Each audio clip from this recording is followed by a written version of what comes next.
India के southern most tip Dhanushkodi के पास समुद्र के नीचे एक 48 किलोमीटर लंबी पत्थरों की चेन बिछी हुई है। नासा के टेरा सैटेलाइट ने जब स्पेस से इसकी फोटोग्राफ को क्लिक किया तो उसमें एक बिल्कुल ही परफेक्ट अलाइंड चेन दिखाई दी, जहां समुद्र की गहराई सिर्फ 1 से 7 मीटर है, जबकि आसपास समुद्र कई सौ मीटर गहरा है। मानो किसी ने जानबूझकर एक एक पत्थर को समुद्र के अंदर लाइन में बिछाकर एक रास्ता बनाया हो। इसे कई बार राम सेतु से कनेक्ट करके देखा जाता है, लेकिन सवाल ये है कि आखिर इसमें कितनी सच्चाई है। क्या ये सच में राम सेतु है और क्या वास्तव में रामायण एक असली घटना है? दंडकारण्य का जंगल, घने पेड़ों के बीच अंधेरा है और पंचवटी में श्री राम अकेले खड़े हैं। जमीन कांप रही है क्योंकि सामने से 14,000 राक्षस एक साथ आ रहे हैं। इनके कमांडर है खर और दूषण, रावण के सबसे खतरनाक सेनापति, जिन्हें आज तक किसी ने भी नहीं हराया। ये 14,000 की सेना आई है सिर्फ श्री राम को हराने, लेकिन राम अपनी जगह से नहीं हिलते। लक्ष्मण सीता जी को पीछे लेकर चले गए हैं और अब राम अकेले हैं और दूसरी तरफ 14,000 राक्षस। कि तभी श्री राम एक ऐसे तीर को छोड़ते हैं जिससे जंगल में इतनी रोशनी हो जाती है कि मानो सूरज धरती पर उतर आया हो, और फिर एक के बाद एक तीर इतनी तेजी से निकलते हैं कि देखने से पहले ही राक्षस गिर जाते हैं। खर चीख कर पूरी सेना को एक साथ हमला करने का ऑर्डर देता है, जिसके बाद चारों ही तरफ से हजारों राक्षस एक साथ श्री राम पर टूट जाते हैं। लेकिन तब भी राम अपने कुछ ऐसे शक्तिशाली तीर चलाते हैं जिससे कुछ ही पलों में ये सब हजार राक्षस खत्म हो जाते हैं। कोई नहीं बचता, कोई भाग भी नहीं पाता। और जब ये सब खत्म होता है तो पूरे जंगल में श्री राम है और जमीन पर 14,000 राक्षसों की लाशें बिखरी हैं। इंटरेस्टिंगली इस फाइट में श्री राम को एक भी खरोंच नहीं आई, और ये तो सिर्फ एक ही घटना का जिक्र है। देखो, रामायण में हमें ऐसे बहुत से युद्धों का जिक्र पढ़ने को मिलता है जिसमें ऐसी टेक्नोलॉजीज और पावर्स बताई गई हैं जो कि आज की मॉडर्न साइंस से भी आगे की लगती हैं। एग्जाम्पल के लिए लंका पर कब्जा करने वाले 10 सिर वाले रावण और उसकी गॉड लेवल की शक्तियां, पुष्पक विमान जैसा फ्लाइंग मशीन और फिर राम जैसी डिवाइन बीइंग जिसकी पावर्स इन सबसे ज्यादा थी। लेकिन ये सब जानने के बाद एक जेन्युइन डाउट दिमाग में आता है जो हमसे ये कहता है कि भाई क्या वास्तव में ये सारी चीजें हुई भी थी? देखो गाइस, जब इस चीज के ऊपर मैंने रिसर्च करी तो मेरे सामने जो फैक्ट्स आए, लिटरली उस पर यकीन करना बहुत मुश्किल है। देखो, रामायण में बताई गई जगह, एग्जाम्पल के लिए रामायण काल का ये रूट मैप जिस पर राम जी ने अयोध्या से वनवास के दौरान सफर तय किया, वो अयोध्या से लंका तक लगभग 3,000 किलोमीटर तक फैला हुआ है। अब अगर इसे आज की डेट में गूगल मैप पर देखा जाए तो अयोध्या, प्रयागराज, चित्रकूट, पंचवटी यानी कि नासिक, किवकंधा यानी कि हम्पी, रामेश्वरम और फिर लंका, हर एक जगह जो रामायण में लिखी हुई है वो सब पृथ्वी की एक्चुअल ज्योग्राफी का हिस्सा है। वो भी एग्जैक्टली ठीक वहीं जहां रामायण में बताई गई है। नदियां वही हैं, पहाड़ वही हैं, जंगल वही हैं। इसके अलावा जब कई हिस्टोरियन ने रामायण काल में बताए गए नक्षत्रों और सेलेस्टियल बॉडीज की पोजीशन को मॉडर्न सॉफ्टवेयर से रिकैलकुलेट किया तो वो भी बिल्कुल ठीक वैसी ही निकली जैसे रामायण में मेंशन है। जिसके बाद एक बार फिर से यह सवाल उठता है कि भाई क्या फिर वास्तव में इन सारी चीजों में सच्चाई छिपी हुई है? क्या वास्तव में रामायण हमारी एक्चुअल हिस्ट्री है, कोई मिथ नहीं? वेल गाइज, आज की इस वीडियो में हम यही सारी चीजें डिस्कस करेंगे। तो हाय गाइज, मैं हूं आकाश और चलिए विद प्रूफ उस रियलिटी को जानते हैं जिसे जानने के बाद बड़े से बड़े हिस्टोरियन भी रामायण को रियल मानते हैं।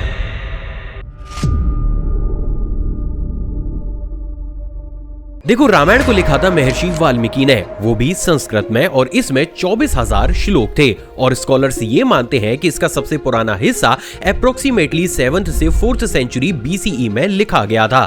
लेकिन यहाँ पर एक बहुत जरूरी बात है, वाल्मीकि जी ने इसे कहानी नहीं कहा, कभी कविता नहीं कहा, उन्होंने इसे बोला इतिहास। और संस्कृत में इतिहास का मतलब होता है कि यही एग्जैक्टली हुआ था। अगर वाल्मीकि जी को कोई फिक्शनल स्टोरी लिखनी होती तो वो इसे कथा कहते, आख्यान कहते, लेकिन उन्होंने ऐसा नहीं किया। उन्होंने साफ शब्दों में कहा कि मैं जो लिख रहा हूँ वो हो चुका है। और यहीं से ही चीजें काफी ज्यादा अजीब होती हैं, क्योंकि रामायण में राम जी का जो प्रैक्टिकली पूरा पाथ या फिर रूट दिखाया गया है वो किसी इमेजिनरी वर्ल्ड का नहीं बल्कि इसी दुनिया का एक्चुअल नक्शा है। देखो, श्री राम अयोध्या से निकलते हैं, प्रयागराज पहुंचते हैं, फिर चित्रकूट जाते हैं, वहां से दंडकारण्य के घने जंगलों में दाखिल होते हैं। पंचवटी यानी कि आज के नासिक में रुकते हैं, फिर किवकंधा यानी कि हम्पी में पहुंचते हैं और वहां से रामेश्वर तक जाते हैं, जहां से समुद्र पार करके वो लंका पहुंचते हैं। ये पूरा रूट लगभग 3000 किलोमीटर लंबा है और जैसा मैंने कहा था, इस पूरे ही रूट में जो नदियां बताई गई हैं, जो पहाड़ डिस्क्राइब किए गए हैं, जो जंगल बताए गए हैं, वो सब आज भी बिल्कुल वहीं मौजूद हैं। आप चाहें तो कार लेकर इस पूरे ही रूट पर सफर भी कर सकते हैं। हाँ, बस आप राम सेतु को क्रॉस नहीं कर पाएंगे क्योंकि वो आज भी पानी के नीचे है। इंटरेस्टिंगली, दुनिया की किसी भी माइथोलॉजी में ऐसा नहीं मिलता जिसमें स्टोरी रियल वर्ल्ड के डिस्क्रिप्शन से इतना मैच करे। जैसे ग्रीक माइथोलॉजी का माउंट ओलंपस भी एक सिंबॉलिक जगह है, रियल नहीं। नॉर्स माइथोलॉजी का वल्हला भी एक इमेजिनरी दुनिया है, लेकिन रामायण की हर एक जगह आप खुद गूगल मैप्स पर भी देख सकते हैं। एग्जाम्पल के लिए पंचवटी से शुरू करते हैं, जो कि आज महाराष्ट्र के नासिक के अंदर है। रामायण में लिखा है कि यहाँ घने जंगल थे, गोदावरी नदी बहती थी और राम, सीता और लक्ष्मण ने यहाँ पर अपनी कुटियां बनाई थी। आज भी नासिक में पंचवटी नाम की एक जगह है, गोदावरी नदी वहीं से ही बहती है और वहाँ पर बहुत सी हमें ऐसी केव्स भी देखने को मिलती हैं जिसे लोकल लोग सीता गुफा के नाम से जानते हैं। अब एक और जगह को देखिए, किष्किंधा, जहाँ राम जी की मुलाकात सुग्रीव से हुई थी। रामायण में ये जगह बड़े बड़े पत्थरों वाली एक जंगल जैसी जगह बताई गई थी, जहाँ पर वानरों की सेना रहती थी। ये आज के हम्पी कर्नाटका के एरिया से बिल्कुल मैच करता है। सिर्फ इतना ही नहीं, बल्कि वहाँ पर तो ऐसे नियोलिथिक सेटलमेंट्स भी मिले हैं जो 4000 BCE से लेकर 3000 BCE पुराने हैं। मानो कोई प्रीमेटिव कम्युनिटी हजारों साल पहले यहीं बसी थी, जहां रामायण कहती है कि वानरों का राज्य था। अब देखो गाइस, यहाँ पर एक बात जो हमें सोचने के लिए मजबूर करती है वो ये है कि क्या हो कि रामायण में जिन्हें वानर कहा गया है, प्रैक्टिकली वो वानर नहीं बल्कि कोई लोकल ट्राइब हो। क्या हो कि जिन्हें राक्षस कहा गया है वो प्रैक्टिकली राक्षस नहीं बल्कि कोई पावरफुल ट्राइब हो जो कि उस समय लंका पर राज करती थी। देखो, बात अगर आर्कियोलॉजी की जाए तो भाई आज की डेट में आर्कियोलॉजिस्ट इसी तरफ इशारा करते हैं। देखो, हम्पी के आसपास हमारे एक्सपर्ट्स को काफी प्राचीन समय की केव पेंटिंग्स मिली हैं, माइक्रोलिथिक टूल्स मिले हैं और ऐसी हैबिटेशनल लेयर्स मिली हैं जो ये बताती है कि यहाँ पर एक ऑर्गेनाइज्ड कम्युनिटी रहती थी, जिससे काफी हद तक ये बात क्लियर होती है कि भाई जिसे हम वानर सेना कह रहे हैं, प्रैक्टिकली वो पुराने समय में रहने वाली कोई एंशिएंट ट्राइब हो जिन्होंने श्री राम के साथ अलायंस किया हो। और देखो, यही इंटरप्रिटेशन रामायण को माइथोलॉजी से निकालकर एक्चुअल हिस्टोरियन इवेंट की तरफ लेकर जाता है, जो इसे और भी ज्यादा फैसिनेटिंग बनाता है। लेकिन सबसे बड़ा सबूत तो अभी भी बाकी है, जो है राम सेतु। इंडिया के रामेश्वरम और श्रीलंका के मन्नार आइलैंड के बीच इस समुद्र में एक 48 किलोमीटर लंबी लाइमस्टोन और सैंड की चेन है। नासा की एस्टर इमेजिनेशन टेक्नोलॉजी से इस पूरी ही चेन को स्पेस से साफ देखा जा सकता है। इस जगह समुद्र की गहराई सिर्फ 1 से 7 मीटर है, जबकि आसपास का समुद्र काफी गहरा है। हिस्टोरिकल रिकॉर्ड्स ये बताते हैं कि लगभग 15th सेंचुरी में ये फॉर्मेशन इतनी सॉलिड रही होगी कि लोग इसके ऊपर पैदल चलकर इंडिया से श्रीलंका तक जा सकते होंगे। इसके अलावा एक और इंट्रिगिंग चीज है जो बहुत कम लोग जानते होंगे। देखो, कुछ हिस्टोरियंस और तमिल स्कॉलर्स का ये कहना है कि जिसे आज हम श्रीलंका कह रहे हैं वो एक्चुअली में रामायण की असली लंका है ही नहीं। उनके अकॉर्डिंग असली लंका इंडिया के साउथ में एक बहुत बड़े कॉन्टिनेंट का हिस्सा थी, जिसे तमिल ग्रंथों में कुमारी कंदम के नाम से जाना जाता है। एक ऐसा महाद्वीप जो मेडागास्कर से लेकर ऑस्ट्रेलिया तक लगभग 7000 किलोमीटर में फैला हुआ था। तमिल लिटरेचर की एक सबसे पुरानी किताब शिल्पपदिकारम में क्लियरली ये लिखा है कि एक टाइम पर पांड्या किंग्स का एक बहुत बड़ा साम्राज्य समुद्र में डूबा था। एक और तमिल पोएट अडियार कुन्नलार ने साफ लिखा है कि कन्याकुमारी से साउथ में 700 कावतम यानी कि लगभग 7000 किलोमीटर तक एक मैसिव लैंड मास था जो आज समुद्र के नीचे है। और रामायण की लंका आज का एक छोटा सा श्रीलंका नहीं बल्कि उस मैसिव कॉन्टिनेंट का एक पावरफुल किंगडम था जो आज समुद्र में समा चुका है। अब अगर ये थ्योरी सच है तो हमारा ये राम सेतु प्रैक्टिकली इंडिया को श्रीलंका से नहीं बल्कि इंडिया को इस मैसिव कॉन्टिनेंट से तब तक जोड़ता था जब तक एक मैसिव साइक्लोन ने इस पूरे ही कॉन्टिनेंट को डुबाया नहीं था। अब देखो गाइस, इस पोजीशन पर यहाँ पर दो अलग ओपिनियंस हमारे सामने आती हैं। देखो, जियोलॉजिकल सर्वे ऑफ इंडिया ने इस एरिया में जब डीप सी ड्रिलिंग की तो उनका ये कंक्लूजन निकला कि ये एक नेचुरल जियोलॉजिकल फॉर्मेशन है। उनका कहना ये है कि आज से लगभग 20,000 साल पहले समुद्र का ये वाटर लेवल 118 मीटर नीचे था, जिसकी वजह से इंडिया और श्रीलंका के बीच में नेचुरली एक ऐसा पाथ बन जाता था जिसमें अगर कोई इंसान चाहे तो चलकर जा सकता था। लेकिन इससे उलट जीएसआई के farmer director S Badri Narayan ने कुछ अजीब नोटिस किया। उन्होंने ये देखा कि राम सेतु के एरिया में जो कोरल्स होते हैं ना भाई, वो लूज मेरीन सैंड के ऊपर उग रहे हैं। अब देखो हमारी साइंस ये कहती है कि कहीं पर भी अगर कोरल को ग्रो करना है तो उसे हार्ड रॉक फॉर्मेशन चाहिए, वो कभी भी किसी लूज एरिया में या फिर सैंड के ऊपर ग्रो कर ही नहीं सकते। और इसलिए बद्री नारायण की ये थ्योरी है कि भाई किसी ने प्रैक्टिकली इन पत्थरों को पहले सैंड के ऊपर रखा था, देन उसके बाद ये कोरल्स वहां पर ग्रो होने लगे। मतलब सिंपल लैंग्वेज में ये कहा जा सकता है कि भाई ये फॉर्मेशन नेचुरली बनी हो, लेकिन बिल्कुल शुरुआती दौर में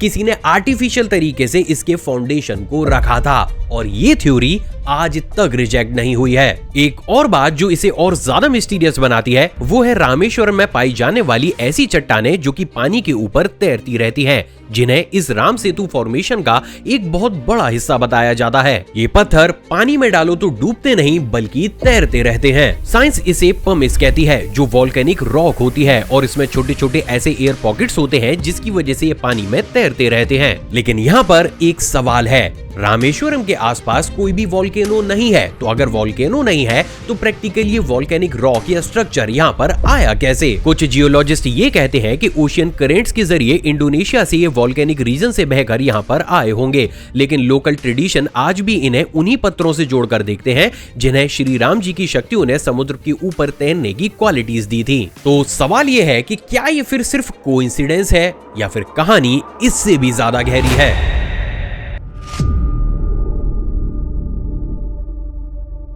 अब ज्योग्राफी के बाद बात करते हैं आसमान की।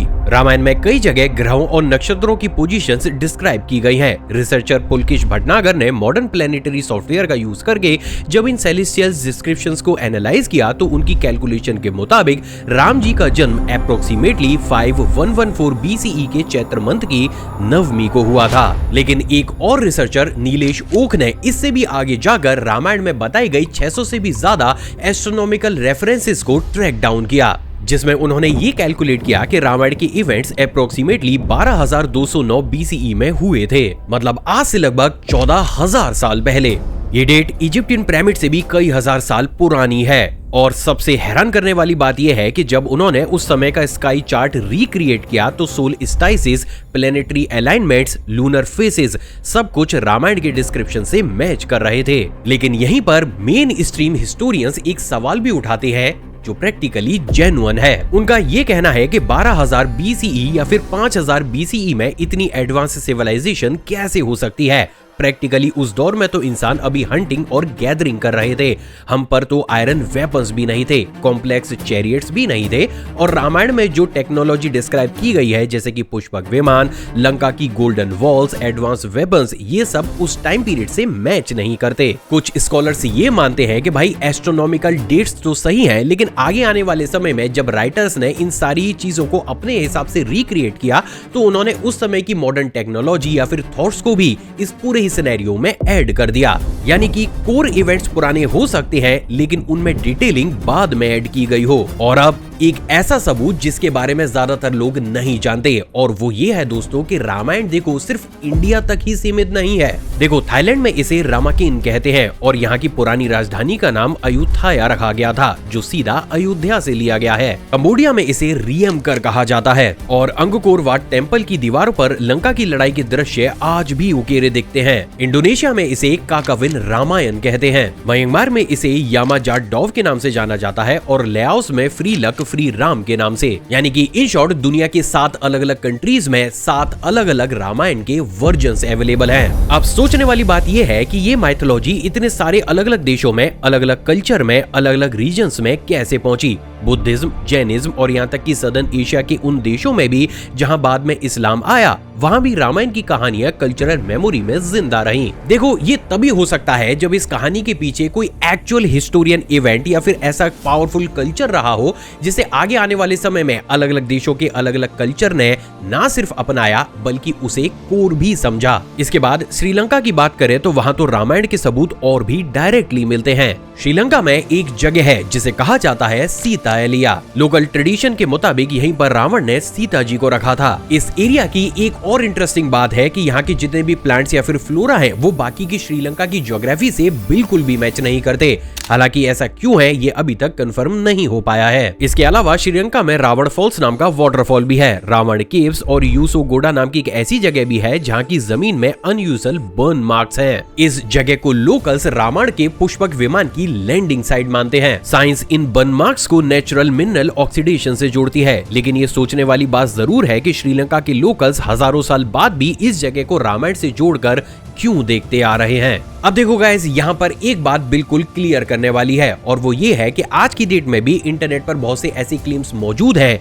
जो पूरे ही तरीके से फेक हैं। एग्जाम्पल के लिए सबसे बड़ी मिसअंडरस्टैंडिंग ये है कि नासा ने राम सेतु को मैन मेड प्रूव किया है। ये बात पूरे तरीके से गलत है। नासा ने सिर्फ सैटेलाइट इमेजेस ली है जो एक जियोग्राफिकल फॉर्मेशन दिखाती हैं। नासा ने कभी भी नहीं कहा है कि ये मैन मेड है। सेम इसी तरीके से ये क्लेम कि ASI ने राम जी का महल खोज लिया है, ये भी मिसलीडिंग है। ASI को एंशिएंट हैबिटेशनल लेयर्स मिली है जो ये बताती है कि अयोध्या एक पुराना शहर था, लेकिन कोई इंस्क्रिप्शंस या फिर आर्टिफैक्ट ऐसा नहीं मिला है जिस पर राम जी या फिर दशरथ जी का नाम लिखा हो। इन सारे ही क्लेम्स को बढ़ा चढ़ाकर पेश करना प्रैक्टिकली रामायण की एक्चुअल हिस्टोरियन वैल्यू को कम करता है, क्योंकि जब लोगों के सामने प्रैक्टिकल सही एविडेंसेस आते हैं तो वो लोग भी इन्हें सिरे से नकार कर खराब या फॉल्स ही समझते हैं। तो इन सारे सबूतों के बाद रामायण के बारे में हम क्या कह सकते हैं? देखो, एक बात पूरे तरीके से सच है कि ये सारी चीजों को देखने के बाद रामायण को बिल्कुल सिरे से खारिज या नकार देना भाई इंटेलेक्चुअल लेवल पर ये गलत है। और ऐसा इसलिए है क्योंकि ज्योग्राफी रियल है। इसके रूट पर एंशिएंट सेटलमेंट्स मिलते हैं। राम सेतु फिजिकली एग्जिस्ट करता है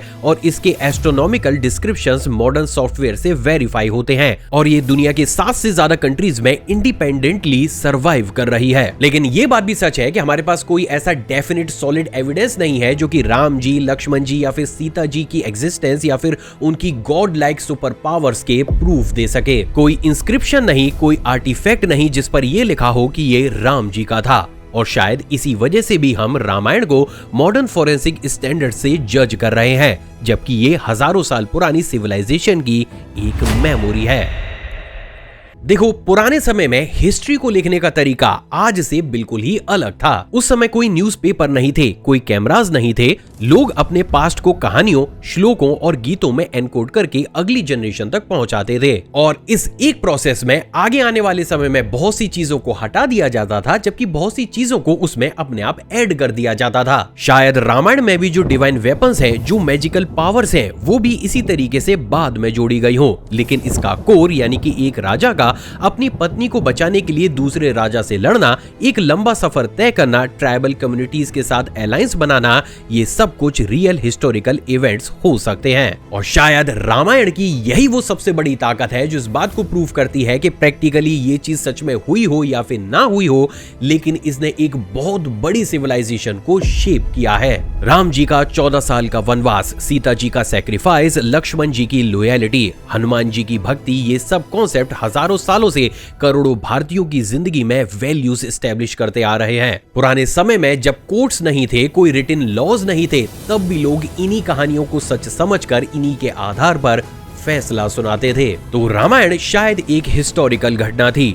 राम एक हिस्टोरिकल किंग थे जिनकी वैल्यूज उन्हें इंसानों से ऊपर एक गॉड बीइंग बनाती थी, और हमें हमेशा इंस्पायर करती थी कि अपने आइडल, अपने भगवान के दिखाए गए रास्ते पर ही चलें, अपनी जिंदगी में कुछ वैल्यूज बनाएं और उन्हें फॉलो करें, सही के लिए हमेशा खड़े रहें और एक ऐसी दुनिया बनाने की कोशिश करें जिसमें सब खुश हों और राम राज्य हो। और यही है रामायण का रियल इम्पैक्ट। अब आप चाहें इसे एक माइथोलॉजी समझें या फिर रियल हिस्टोरिकल इवेंट, लेकिन जैसा मैंने कहा कि इसने हमारी पूरी ही सिविलाइजेशन को हजारों सालों तक शेप किया है, हमें सही गलत में फर्क समझाया है। बट आई थिंक कुछ समय से हमारा भारत और हमारे भारतीय रामायण की इस असली वैल्यू से दूर होते चले जा रहे हैं। उनका इंटरेस्ट आज की डेट में बस ये जानने तक सीमित रह गया है कि क्या वास्तव में रामायण रियल थी या फिर नहीं। वेल गाइस, अब ये सारी चीजें देखने के बाद आप इसके बारे में क्या कहना चाहते हैं नीचे कमेंट सेक्शन में जरूर बताइएगा। आपको ये हमारी टीम की पूरी ही रिसर्च और मेहनत कैसी लगी नीचे कमेंट सेक्शन में जरूर बताइएगा। इसके साथ ही हमें ये भी बताइएगा कि क्या आप रामायण को एक एक्चुअल माइथोलॉजी मानते हो या फिर रियल हिस्टोरिकल इवेंट। आपकी जो कुछ भी राय है उसे नीचे कमेंट सेक्शन में कमेंट जरूर कीजिएगा। चैनल पर नए हैं और विद प्रूफ इन्हीं तरीके की डॉक्यूमेंट्रीज देखना पसंद करते हैं तो चैनल को सब्सक्राइब कर उस बेल आइकन को प्रेस जरूर कीजिएगा। इसके साथ ही गाइस, मैं आपको रिकमेंड करूंगा कि इस वीडियो को क्लिक करके जरूर देखना, क्योंकि ये भी अपने आप में इंटरेस्टिंग है। मिलते हैं एक और एपिसोड में, जब तक खुश रहिए और दूसरों को भी खुश रखिए।